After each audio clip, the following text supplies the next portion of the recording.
Welcome to Horror Tales, where the shadows come alive and every story leaves you breathless. The Ghost Teacher. Cedar Valley High School had its share of urban legends, but none were as well known or as feared as the story of Ms. Harper, the Ghost Teacher.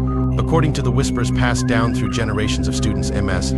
Harper had been a beloved teacher who tragically died in a classroom fire decades ago. They said her spirit still roamed the halls, seeking justice for her untimely death. For years, it was just a tale to scare freshmen. But one chilly October morning, the legend came to life. It was a Monday like any other when the students filed into Mr.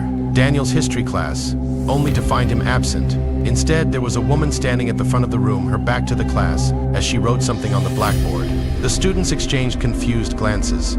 Substitute teachers were common enough, but no one had mentioned Mr. Daniel's being out. The woman turned around to face them, and an unnatural silence fell over the room. She was pale, almost too pale, with dark hair pulled into a tight bun. Her clothes were outdated, a long skirt and a high-collared blouse that looked like something out of the early 1900s.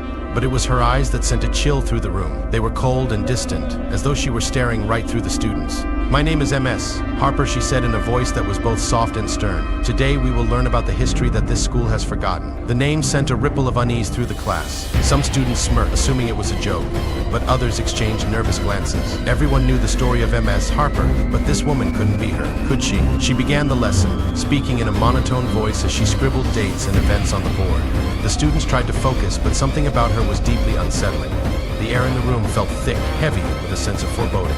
Some students noticed that the windows, usually clear, were fogged up from the inside, despite the chilly weather outside. About halfway through the lesson, strange things began to happen. The lights flickered, casting eerie shadows across the room. The temperature dropped suddenly, causing the students to huddle in their jackets. A few students whispered to each other, but Ms. Harper's cold gaze silenced them immediately. "Pay attention," she said sharply. "This lesson is important." As the lesson continued, the atmosphere grew more oppressive. The students started hearing faint noises, whispers that seemed to come from the walls, the floor, the very air around them. The whispers grew louder, overlapping with Ms. Harper's droning voice until it became impossible to tell them apart. One student, Jake, couldn't take it anymore. He raised his hand. "Excuse me, ma, I am but. Excuse me, ma, I am but. Who are you?"